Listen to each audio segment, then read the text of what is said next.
Today's episode will be dedicated to the 7 most dangerous cars produced in 1945. I wish you a good viewing. Number 7. Produced in 1934, the Citroën Traction Avant remained in limited production during 1945 as post-war France struggled to restore its industrial base. Despite its technological advancements, it posed significant risks under certain conditions. Production resumed after the liberation of France, but wartime damage to the factory and ongoing material shortages led to quality inconsistencies. The car's innovative features included front-wheel drive, a monocoque chassis, and independent suspension, rare and advanced for its time. These characteristics provided superior handling and comfort compared to most contemporaries. However, the car's road behavior at high speeds raised safety concerns. The combination of a heavy front end and light rear made it prone to sudden loss of control, particularly in wet or uneven conditions. Drivers often reported oversteer or understeer, which could lead to dangerous spinouts, especially given the lack of electronic driving aids. Repairability was another major issue. Due to wartime disruption, spare parts were scarce in 1945. Damaged vehicles often remained out of service, and improvised repairs compromised structural integrity. The unibody design, while strong, made repairs complex and time-consuming. In the event of a collision, the lack of proper replacement components often turned otherwise survivable accidents into major hazards. Structural reliability was also affected by the use of inconsistent or inferior materials during this period. Corrosion and fatigue failures were not uncommon, further contributing to safety concerns. Despite these drawbacks, the vehicle is remembered today as a milestone in automotive engineering. Yet in the immediate aftermath of World War II, the 1945 Citroën Traction Avant stood as both a technical marvel and a practical liability, admired for its design but feared for its unpredictability and repair challenges.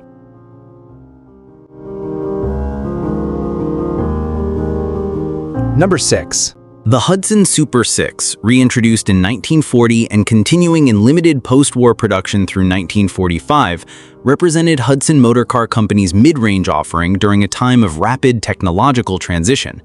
Though praised in its earlier years for performance and styling, the 1945 model, shaped by wartime compromises and outdated engineering, posed significant safety hazards, especially in emergency scenarios. One of the most striking issues with the Hudson Super 6 of the 1945 era was its poor driver visibility. The car featured a relatively small and upright windshield with narrow side windows that reduced peripheral awareness. This design, a carryover from pre-war aesthetics, hindered a driver's ability to react to fast-changing traffic conditions. In an era before modern side mirrors, blind spot monitoring, or backup systems, this lack of visibility was a critical flaw. It became especially dangerous in urban settings or when maneuvering at intersections, where limited sightlines could easily result in collisions with pedestrians or other vehicles. In addition to poor visibility, the vehicle's weight-to-brake ratio created another major hazard. The Hudson Super 6 was built with a large, heavy steel body, offering a solid presence on the road but putting significant stress on its braking system. While the brakes were considered adequate when the model was first introduced in the late 1930s, by 1945, they were underpowered compared to the car's mass and momentum. Emergency stops were particularly problematic. The brakes had a tendency to fade after repeated use, and their stopping distance under full load was far greater than many other cars in its class. The problem was exacerbated by wartime material constraints. During 1945, most vehicles were either repurposed from earlier pre-war designs or built with components that had been sitting in storage or produced under lower quality wartime conditions. Rubber shortages affected brake linings and tires, while steel inconsistencies impacted frame performance. These factors contributed to unpredictable handling and uneven braking response, especially under panic conditions. Inside the cabin, safety was not a design priority. Like most cars of the era, there were no seat belts, padded surfaces, or energy-absorbing materials. In a collision, passengers were often thrown against the hard dashboard or metal window frames. The interior also featured protruding controls, knobs, and sharp instrument panels that could cause serious injuries in crashes, further compounded by the likelihood of the doors flying open on impact, a common issue with many 1940s vehicles. Despite these risks, the Hudson Super 6 remained a desirable car for many middle-class Americans due to its refined looks and smooth ride. The Super 6 name carried a legacy of speed and reliability from earlier decades, but by 1945, much of that performance edge had dulled. As newer, safer designs began to emerge in the post-war years, the Hudson's outdated safety profile became more apparent. Ultimately, while the Hudson Super 6 of 1945 served its purpose as a transitional automobile in a war-weary nation, it also embodied the growing tension between style, size, and safety. It stood as a clear example of how heavier cars with limited visibility and weak braking systems could become serious threats in real-world driving, particularly during an era with no crash testing, no seatbelts, and little understanding of impact dynamics.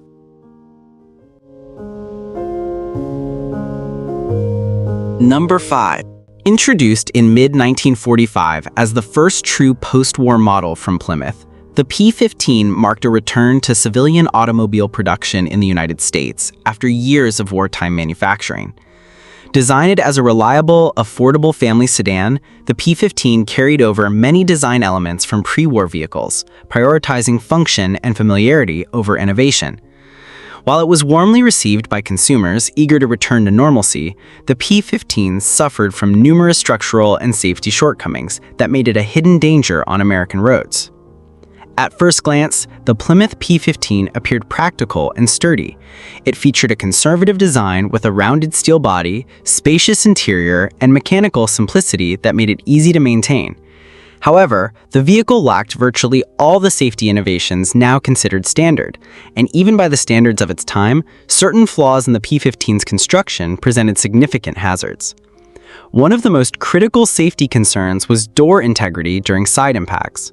The P-15 was equipped with relatively thin doors that lacked internal reinforcement beams. In the event of a collision from the side, particularly at intersections or when struck by larger vehicles, the doors were prone to flying open. This was especially dangerous given that the vehicle had no seatbelts, leaving passengers entirely unrestrained. As a result, occupants were often ejected from the car during accidents, increasing the risk of fatal injuries from secondary impacts or being crushed. The interior design of the P-15 further compounded the risks. Like many cars of the 1940s, it featured an all-metal dashboard, a polished sheet of hard steel adorned with chrome knobs and switches. In a frontal collision, passengers could be thrown forward into this unyielding surface, leading to blunt force trauma, fractures, or lacerations. There was no padding, no energy-absorbing materials, and no attempt to mitigate the effects of impact within the passenger cabin. Perhaps most dangerously, the P-15 used a rigid steering shaft directly connected to the steering wheel and column without any collapsible mechanism. In the event of a frontal crash, this solid shaft often acted like a spear, pointing directly at the driver's chest. There are documented cases from the era where drivers were impaled or suffered fatal internal injuries due to the steering column being pushed back during an impact. Other issues, such as poor crash survivability, non-laminated glass, and minimal crumple zones, were consistent with industry standards of the time, but still contributed to the vehicle's high injury potential. Unlike later generations of automobiles that began integrating energy dispersion and passenger protection into their engineering, the P-15 emphasized affordability and production efficiency over occupant safety. Despite its dangers, the P-15 was a commercial success. Over 770,000 units were produced between 1945 and 1949, a testament to the pent-up demand for family vehicles in post-war America. The car's simple mechanics and modest styling made it a favorite among middle-class households. Yet under that appealing surface, the design concealed lethal oversights, ones that would only begin to be addressed a decade later, as auto safety research gained traction. In retrospect, the Plymouth P-15 serves as a stark reminder of how form, familiarity, and economy once outweighed the imperative of occupant safety. With virtually no built-in protections for its passengers, it stood as a transitional vehicle, a bridge between pre-war design philosophy and the future of regulated, safety-conscious automotive engineering. Number 4. The Chevrolet Fleetmaster reappeared in 1945 as part of General Motors' effort to quickly restart civilian automobile production following the end of World War II. Built on pre-war blueprints with minimal changes, the Fleetmaster offered American families a sense of stability and normalcy during a period of transition. Though it was widely praised for its styling and reliability, the 1945 Fleetmaster, like many of its contemporaries, suffered from serious safety shortcomings that were overlooked in the rush to satisfy post-war consumer demand. One of the Fleetmaster's most serious issues was its excessively long braking distance. The car was equipped with mechanical drum brakes, which were standard for the time but inadequate for a vehicle of its size and weight. Braking performance degraded significantly under stress or heat, a phenomenon known as brake fade. In emergency situations, such as a sudden stop on a downhill road or during a high-speed maneuver, the brakes were often unresponsive, leading to numerous reports of runaway vehicles or collisions that could have been avoided with more effective stopping power. In addition to braking problems, the Fleetmaster featured a weak crash structure, particularly in frontal and side impacts. The body-on-frame design lacked reinforced crumple zones, meaning that kinetic energy from a collision transferred directly to the passenger compartment.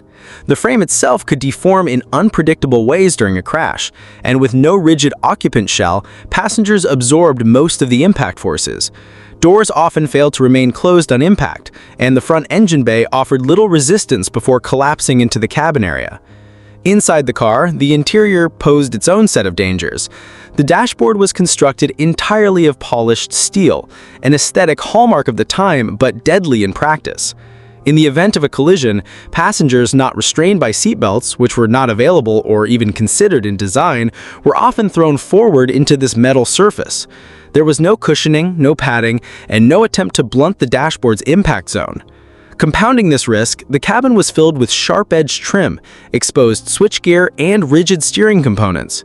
The steering shaft in particular was a known hazard. Non-collapsible and mounted at a fixed angle, it could be driven backward toward the driver in a frontal impact.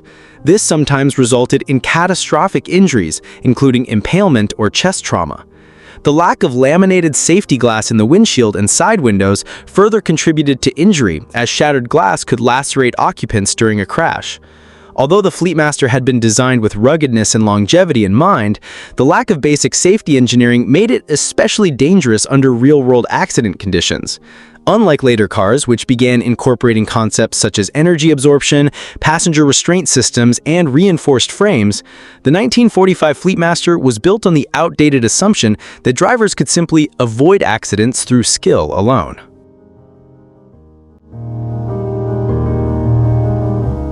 Number 3. Reintroduced in late 1945 as Ford resumed civilian automobile production, the Super Deluxe, Model 69A, was positioned as a comfortable, stylish family sedan for a war-weary nation eager to return to normal life. Based heavily on pre-war design and tooling, the Super Deluxe was seen as a reliable and familiar vehicle for the average American driver. However, while it delivered in aesthetics and brand loyalty, it harbored several hidden dangers that made it one of the more hazardous vehicles of its era. Among the most serious concerns was the placement of the fuel tank. Located directly behind the rear seat and above the rear axle, the gas tank was poorly protected in the event of a rear-end collision. Unlike later designs that enclosed the tank within reinforced compartments or placed it beneath the vehicle's floor pan, the Super Deluxe tank was separated from passengers by little more than sheet metal and upholstery. In crashes, even moderate rear-end impacts had the potential to rupture the fuel tank, sending gasoline into the cabin or triggering fires if ignition occurred. The fire hazard was magnified by the lack of safety standards regulating fuel system integrity. There were no automatic shutoff valves, no shielding against sparks, and no firewalls sufficient to protect the cabin from a fuel-fed blaze. In several documented cases from the 1940s and early 1950s, collisions involving the Super Deluxe resulted in fuel leaks and fires that turned survivable crashes into fail events. Beyond the fuel system, the braking performance of the 1945 Super Deluxe was also a serious concern. The car used mechanical drum brakes on all four wheels, a system that had already begun to show its age by the mid-1940s. The brakes required frequent adjustment, were prone to uneven wear, and performed poorly under wet or heated conditions. Stopping distances were long, especially when the vehicle was fully loaded with passengers or luggage. In emergency situations, the brakes often failed to provide the stopping power necessary to avoid a collision. Handling was another critical weak point. While the Super Deluxe performed adequately at low city speeds, it became unstable on highways or during high-speed maneuvers. The car featured a soft suspension and high body roll, making it prone to loss of control on curves or in evasive driving. The steering system lacked precision and road feedback was minimal. Combined with narrow tires and an outdated suspension geometry, the car struggled to maintain composure on uneven or slippery surfaces, common road conditions in post-war America. Like many vehicles of the era, passenger safety inside the cabin was virtually non-existent. There were no seatbelts, airbags, or padded surfaces. The interior was fitted with steel dashboard, rigid knobs, and unpadded steering components. In a collision, unrestrained occupants were frequently thrown forward, striking hard surfaces or being ejected from the vehicle entirely. The doors were not designed to remain closed in crashes, increasing the likelihood of passengers being thrown from the vehicle during rollovers or side impacts. Number 2. In 1945, amid the ruins of war-torn Germany, the Volkswagen Type 1, later universally known as the Beetle, resumed production under British military administration. Originally designed in the 1930s as the people's car under Adolf Hitler's regime and engineered by Ferdinand Porsche, the Beetle was meant to be economical, reliable, and accessible to the average German family. By the time production resumed in the immediate aftermath of World War II, the Beetle was a symbol of industrial resilience. But beneath its charming rounded shell lay a number of deeply rooted safety flaws that would persist for decades. The most denoted of these was the car's suspension and handling characteristics, caused largely by its rear engine, rear-wheel drive layout with swing axle suspension. While this configuration allowed for better traction in snowy or rural conditions, a benefit in Central Europe, it introduced serious instability at higher speeds or during sudden maneuvers. The swing axle setup was prone to dramatic oversteer, meaning the rear of the vehicle could swing out violently in a turn, especially if the driver listed off the throttle mid-corner. Even more dangerously, the Beetle had a tendency to tuck in the rear wheels during sharp cornering or abrupt changes in direction, a suspension quirk that could cause the car to tip or roll over, particularly if loaded unevenly or driven on poor road surfaces. This handling behavior was widely documented and became a known hazard not only in Europe, but later in the United States, where higher speed driving exposed the Beetle's limitations more clearly. Beyond its dynamic shortcomings, the Beetle offered virtually no crash protection for its occupants. The body structure, while cleverly designed for lightweight simplicity, lacked any form of reinforcement for frontal or side impacts. There were no crumple zones, and the passenger cabin was essentially a thin steel shell. In collisions, even at moderate speeds, the body panels would buckle and the energy of the impact would transmit directly to the passengers. The interior of the 1945 Beetle did little to mitigate this danger. It featured no seatbelts, no padded dashboard, and no protective steering column. The steering shaft was solid and mounted in such a way that in a head-on collision, it could be thrust backward toward the driver. The windshield glass was non-laminated and easily shattered into sharp shards on impact. Doors were not reinforced and could burst open during side impacts or rollovers, further increasing the chance of ejection. The minimalist design, while appealing for production efficiency, came at a steep safety cost. For example, the small size and light frame made it vulnerable in collisions with larger vehicles, a risk that would only grow worse as cars became heavier and faster in the 1950s and beyond. The seating position placed occupants close to the front axle, meaning frontal impacts would drive crash forces directly into the knees, pelvis, and chest of the driver and front passenger. Number 1. Originally engineered for the US military during World War II, the Willys MB Jeep was a rugged, all-purpose vehicle that became an icon of battlefield mobility and durability. By 1945, hundreds of thousands of units had been produced and deployed around the world. As the war drew to a close, large numbers of surplus Jeeps were sold or gifted to civilians, and production versions inspired new off-road and utility vehicles in the post-war market. However, despite its legendary reputation, the Willys MB was never designed with safety in mind. And when placed in civilian hands, its inherent dangers became alarmingly clear. The most prominent and well-documented risk associated with the Willys MB was its propensity to roll over. The vehicle had a high center of gravity, short wheelbase, and narrow track width, a combination that made it extremely unstable during sharp turns, side slopes, or evasive maneuvers. While such traits were manageable in the controlled context of military convoy speeds and battlefield logistics, they became dangerous liabilities when the Jeep was driven on paved roads or at higher civilian speeds. Even moderate cornering could result in a sudden top-heavy rollover, especially on uneven terrain or loose gravel. These rollovers were made even more hazardous by the Jeep's open body construction. The original Willys MB had no doors, no roof, and no roll bar. In a rollover event, there was nothing to contain the occupants or shield them from being crushed beneath the vehicle. Seat belts were not installed, and the flat bench seats offered no lateral support. This meant that in many accidents, drivers and passengers were violently ejected from the Jeep or pinned under it as it flipped. The lack of structural safety features was not an oversight. It was a product of the Jeep's wartime function. It had been built for utility, simplicity, and speed of production, not for occupant protection. Its steel body panels were thin, easily crumpled in a collision. The windshield, while foldable for tactical purposes, was made of flat glass with minimal structural support. In crashes, the windshield often shattered or collapsed onto passengers. Furthermore, the vehicle's braking system and steering geometry were not suited to high-speed civilian use. The Jeep's brakes, designed for off-road low-speed stops, offered poor performance on asphalt or in emergency braking scenarios. The unassisted steering was loose and imprecise at speed, and the suspension, designed for flexibility over rocks and rough ground, gave the vehicle a bouncy behavior on paved roads. Combined with its unstable handling, these mechanical characteristics contributed to accidents, especially among inexperienced civilian drivers unfamiliar with the Jeep's quirks.